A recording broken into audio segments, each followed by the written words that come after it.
Se você quer uma imagem do futuro, imagine uma bota prensando um rosto humano para sempre. George Orwell, 1984. Este é o Visão Libertária, sua fonte de informações descentralizadas e distribuídas. Esse artigo foi sugerido e escrito por Quinta Essência, revisado e narrado por JJ Liber. Segundo o típico defensor ferrenho do Estado, as leis criadas pelos legisladores estatais existem para manter a ordem e convivência pacífica entre os indivíduos, garantindo que a sociedade não afunde num completo caos anárquico.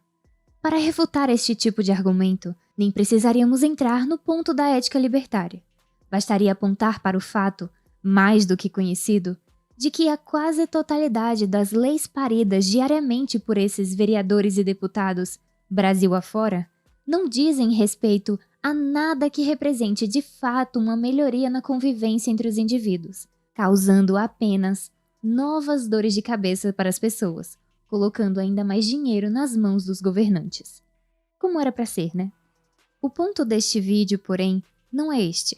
A proposta hoje é um pouco diferente.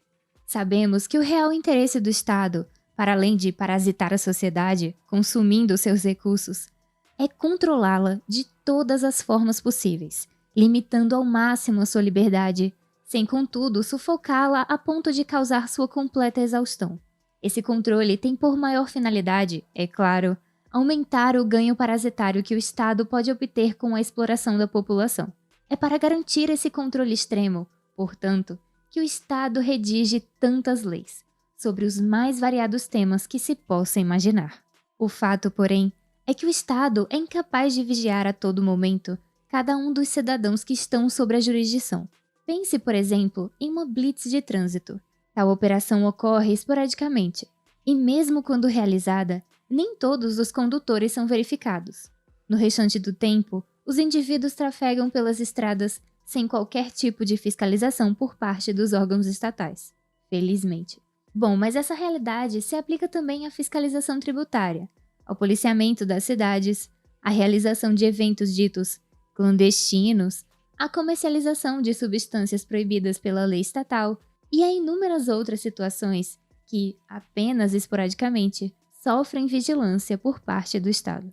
Talvez você já tenha visto antes em algum vídeo no YouTube uma propaganda da campanha Diga Não à Sonegação. Campanha esta que teria por objetivo pressionar os poderes públicos a agirem com mais rigor para com os contribuintes que possuam dívidas tributárias recorrentes. Parecendo desconhecer a diferença entre atrasar o pagamento de tributos e sonegar informações tributárias, a campanha afirma que os devedores costumazes causam grandes prejuízos a toda a sociedade. Como não poderia deixar de ser, para além de pressionar os parlamentares, objetivando a aprovação de uma legislação contra os sonegadores ainda mais dura, a campanha também incentiva o cidadão a combater esse terrível crime tributário. Se você presenciou ou tem provas de alguma irregularidade tributária ou de concorrência desleal no setor de combustíveis, entre em contato com os seguintes órgãos e denuncie: Receita Federal, Secretaria da Fazenda, Ministério Público e Secretaria de Estado e da Casa Civil, diz o site da campanha. Os nossos ouvintes aqui que já passaram algum tempo dos 30 anos, certamente se lembram dos fiscais do Sarney. E mesmo os mais jovens, como eu, talvez já tenham ouvido essa expressão. O termo nasceu de um pronunciamento do então presidente do Brasil, José Sarney, que afirmou em cadeia nacional: cada brasileiro e brasileira deverá ser um fiscal dos preços, um fiscal do presidente para a execução fiel desse programa em todos os cantos desse país. O programa citado pelo presidente se tratava, é claro, de um rígido controle de preços. Como o Estado não era capaz de fiscalizar todos os preços praticados em todos os mercados, de todos os cantos do Brasil, o jeito foi apelar para os sentimentos patrióticos do sofrido povo brasileiro, na tentativa de transformar cada cidadão num agente estatal. Exemplos como esse são comuns não só no Brasil, mas também em todo o mundo. E como era de se esperar, países socialistas tendem a ser mais profícuos nesse tipo de prática. É o caso, por exemplo, da Alemanha Oriental, a metade comunista do país que foi dividido pelos aliados após o fim da Segunda Guerra Mundial. A polícia secreta daquele país, a Stasi, possuía uma vasta rede de informantes não oficiais, estimados hoje em 189 mil, ou seja, um informante para cada 90 habitantes do país. A ideia daquela polícia secreta era vigiar cada lar, cada vizinhança, cada rua do país, a fim de identificar possíveis indivíduos que fossem perigosos para o sistema. Em seus 40 anos de atividade, a Stasi prendeu 250 mil cidadãos, muitos dos quais, sem dúvidas, foram dedurados por seus próprios familiares e vizinhos. Esse tipo de espionagem, contudo, não ficou restrita ao passado socialista europeu. Recentemente, também vimos escandalosas situações em que vizinhos se denunciavam pela prática de aglomerações, especialmente nas festas de fim de ano.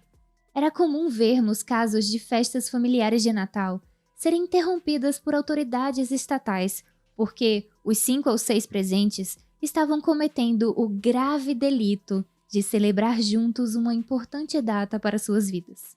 Churrascos de aniversários e festas particulares de Réveillon também foram barradas por agentes estatais, e em todos esses casos, a origem da ação estava justamente nas denúncias feitas pelos vizinhos dessas famílias. Chegando a este ponto do vídeo, precisamos deixar bastante claro uma importante informação aqui. Não estamos tratando de crimes reais, que ameaçam a convivência pacífica entre indivíduos e que efetivamente ferem a ética libertária.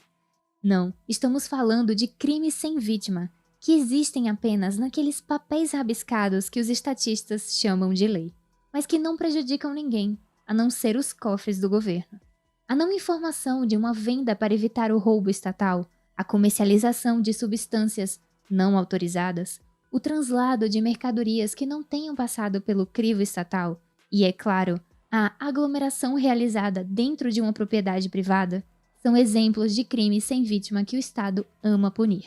Já crimes reais como homicídios, roubos, agressões, fraudes e outros devem sim ser denunciados, porque estes objetivamente violam a ética libertária, prejudicando outros indivíduos. Contra esses, não deve haver qualquer tipo de apoio, apenas o mais pesado rigor da lei. Lei esta que, por ora, infelizmente ainda é a estatal. Contudo, com os crimes inventados pelo Estado, a coisa é diferente. E se você quer agir a favor de seus entes queridos e das pessoas que você estima, protegendo-os contra a ação tirânica do Leviatã estatal, não se esqueça de fazer vistas grossas para esse tipo de prática, que não carrega em si nenhum problema, a não ser o fato de incomodar o Estado.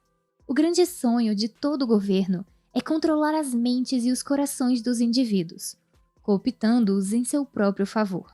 A força não é suficiente para que o controle total sobre a sociedade seja exercido. É preciso que as pessoas queiram ser controladas, que elas acreditem que o controle externo é fundamental para suas vidas, e que um indivíduo que não se deixa controlar é um perigo que precisa ser extirpado da sociedade. É preciso que cada cidadão acredite, do fundo do seu coração, que dedurar o seu vizinho por causa de um churrasco de fim de ano é uma atitude moralmente aceitável, o comportamento esperado de um patriota que respeita as leis de seu país. E quando uma sociedade aceita essa perversão intelectual, então tantas outras perversões tomam lugar, prejudicando ainda mais a convivência entre os indivíduos. Filhos denunciam seus pais por estes serem perigosos para o regime governante, como era comum acontecer na Romênia comunista. Vizinhos denunciam-se mutuamente pelo grave crime de aglomeração, 4 ou 5 membros da mesma família, festejando um aniversário. Clientes denunciam seus fornecedores porque estes não emitem nota fiscal ou não possuem um alvará pendurado na parede. Em todas essas atitudes, percebe-se o reflexo de uma sociedade que se deixou cooptar totalmente pelas garras do Estado. Não se trata de um povo formado por irmãos e irmãs, que compartilham da mesma cultura e que partilham de experiências de vida. Se trata de uma massa de manobra formada por incontáveis agentes secretos estatais que transformaram meras ações do dia a dia em atitudes mais do que suspeitas. Portanto, se você quer enfraquecer o Estado, talvez você deva pensar em ter menos apreço por ele do que você tem por seus vizinhos e amigos. Denunciar pessoas inocentes e pacíficas a um ente violento e coercitivo como o Estado é compactuar com suas ações. E pior ainda, é desejar que a própria sociedade em que se vive seja desestruturada e que as relações saudáveis e naturais entre indivíduos sejam substituídas pelo terrível controle exercido pelo olho que tudo vê do Leviatã estatal. Por outro lado, se você conseguir amar, ainda que pouco, aqueles que estão ao seu redor, a ponto de nunca entregá-los para a máfia estatal, bem, talvez aí sim nossa sociedade ainda tenha uma chance de não se degradar por completo, como uma distopia que todos se odeiam e se vigiam, como se inimigos fossem. Tudo isso em nome do verdadeiro e único inimigo, o Estado. Obrigada por sua audiência. Se você gostou desse vídeo, não se esqueça de curtir e compartilhar com seus amigos em suas redes sociais. Para não perder os próximos vídeos, inscreva-se no canal e depois clique no ícone de campainha. Escreva artigos você também, acesse o nosso site visãolibertaria.com. Até a próxima!